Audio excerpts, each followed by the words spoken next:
आकाशवाणी भोपाल से प्रस्तुत हैं प्रादेशिक समाचार।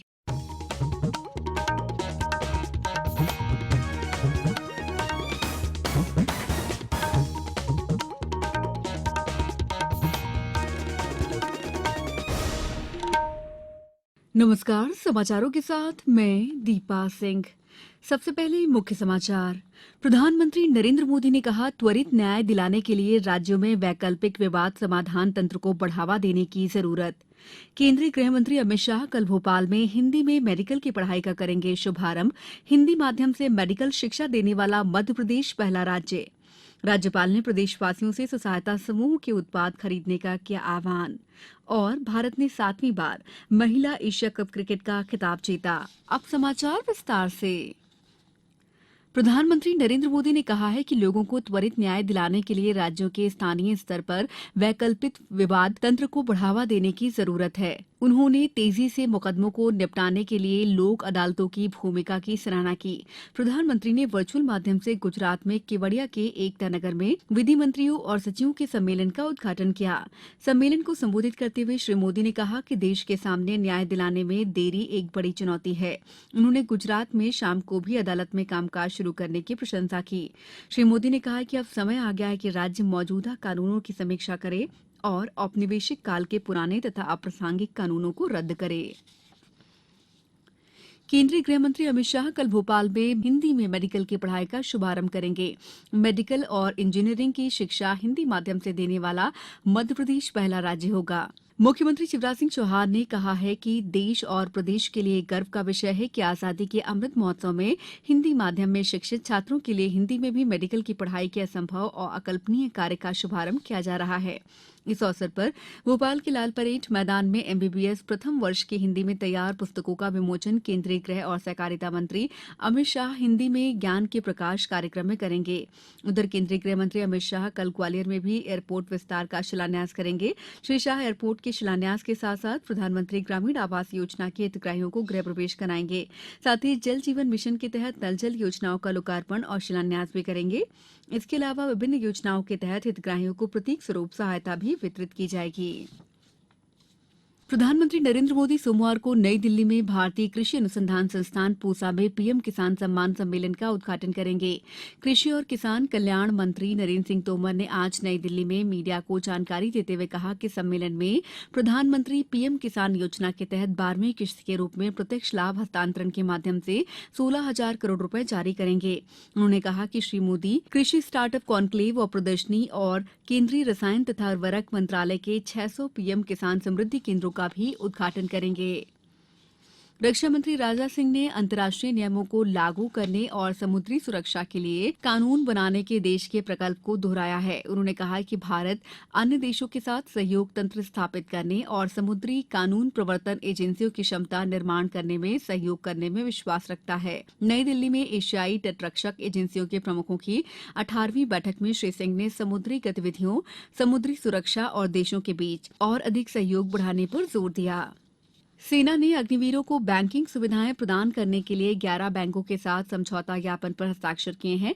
अग्निवीर वेतन पैकेज के तहत दी जाने वाली सुविधाएं और लाभ रक्षा वेतन पैकेज के समान हैं। इसके अलावा बैंकों ने अपने उद्यमशीलता कौशल को बढ़ावा देने के लिए सॉफ्ट लोन की पेशकश की है। अग्निपथ का पहला बैच जनवरी 2023 में शुरू हो जाएगा। समाचारों में वक्त है ब्रेक का। ये समाचार आप आकाशवाणी भोपाल से सुन रहे हैं। हमारे समाचारों को अब आप कभी भी और कहीं भी अपनी सुविधा के अनुसार सुन सकते हैं। ये समाचार बुलेटिन YouTube, ट्विटर और फेसबुक पर AIR न्यूज भोपाल पेज पर सुने जा सकते हैं। इसके अलावा आप हमारी वेबसाइट newsonair.nic.in पर या फिर AIR न्यूज ऐप पर भी समाचार सुन सकते हैं। ब्रेक के बाद समाचारों में आपका एक बार फिर स्वागत है। राज्यपाल मंगूभाई पटेल ने कहा है कि कलाकृतियां दिल, दिमाग और हाथ के समन्वय का चमत्कार होती हैं। सृजित उत्पाद ईश्वर की कृपा का परिणाम होता है। कलाकार और शिल्पकारों का प्रोत्साहन समाज की जिम्मेदारी है। राज्यपाल श्री पटेल हाट बाजार में उमंग 2022 राष्ट्र स्तरीय प्रदर्शनी सह बिक्री के उद्घाटन के बाद संबोधित कर रहे थे। उन्होंने कहा कि दिवाली उत्सव पर कलात्मक उत्कृष्टता के निर्मल गुणवत्तापूर्ण उत्पादों की खरीदी का अवसर नगरवासियों के लिए सौगात है। उन्होंने भोपाल के नागरिकों को आह्वान किया है कि वे स्वयं मेले में खरीदारी करें, साथ ही दूसरों को स्व सहायता समूहों के उत्पाद खरीदने के लिए प्रेरित करें। मेले में उपलब्ध विभिन्न राज्यों के मिलावट रहित उत्कृष्ट गुणवत्ता के उत्पाद बड़े प्रतिष्ठानों की तुलना में कम कीमत पर मिलेंगे। मेले में 20 राज्य के स्व सहायता समूह के 100 स्टॉल लगे हैं।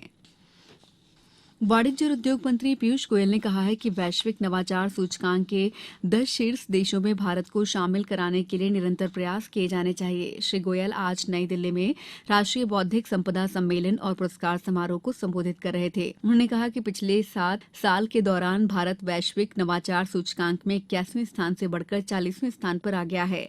श्री गोयल ने कहा कि नवाचार से कुशलता बढ़ती है और लागत में कमी आती है। आने वाले वर्षों में देश के नवाचार परिवेश में पारदर्शिता, समर्पण, कुशलता और गति महत्वपूर्ण होगी। अंतर्राष्ट्रीय हाथ धुलाई दिवस पर आज प्रदेश की सभी शासकीय शालाओं में स्वच्छता पर आधारित जागरूकता गतिविधियां आयोजित की गईं। विद्यार्थियों ने साबुन और पानी से हाथ धोने के सही तरीकों को प्रदर्शित किया। इस साल कार्यक्रम की मुख्य थीम और विषय सभी के हाथों की स्वच्छता के लिए एकजुट हो रखी गई थी। वहीं आगरमालवा जिले के शासकीय विद्यालयों में आज अंतर्राष्ट्रीय हाथ धुलाई दिवस पर बच्चों के हाथ धुलवाकर बच्चों को प्रतिदिन भोजन करने से पहले हाथ धोने का संकल्प भी दिलवाया गया। प्रदेश के अन्य जिलों में भी हाथ धुलाई दिवस के अवसर पर जागरूकता कार्यक्रम आयोजित किए गए।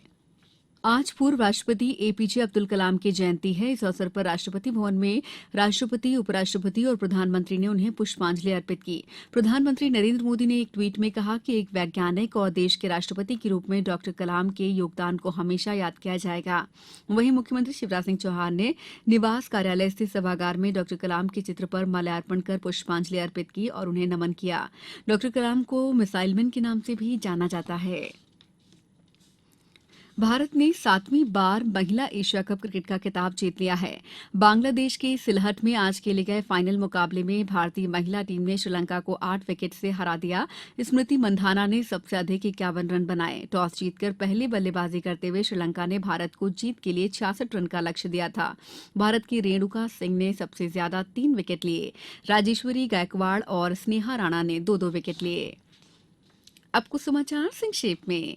खाद्य नागरिक आपूर्ति और उपभोक्ता संरक्षण मंत्री बिसाहुलाल सिंह और पिछड़ा वर्ग तथा अल्पसंख्यक मंत्री राम खिलावन पटेल ने रतलाम के ग्राम कुशलगढ़ में कृषि उद्योग और विभिन्न फसलों का निरीक्षण किया। नर्मदापुरम के ग्राम रैसलपुर में कल रविवार को मुख्यमंत्री जन सेवा अभियान के तहत शिविर आयोजित होंगे। भारतीय जनता पार्टी के प्रदेश अध्यक्ष और खजुराहो सांसद विष्णुदत्त शर्मा ने आज छतरपुर जिले के सपोहा पहाड़ी ग्राम पहुंचकर 4 करोड़ 37 लाख रुपए की लागत से बनने वाली प्रधानमंत्री ग्रामीण सड़क का भूमि पूजन किया। शिवपुरी में आज माधवराव सिंधिया शासकीय स्नातकोत्तर महाविद्यालय के सभागार में हिन्दी विमर्श संगोष्ठी का आयोजन किया गया। सीहोर में आज हिन्दी प्रेमी सम्मेलन के तहत जिले के सभी महाविद्यालय और स्कूलों में हिन्दी विमर्श संवाद कार्यक्रम आयोजित किए गए। खंडवा में नीलकंठेश्वर शासकीय स्नातकोत्तर महाविद्यालय में 2 दिवसीय युवा उत्सव संपन्न हुआ। इस बुलेटिन में इतना ही। दीजिए इजाजत। नमस्कार।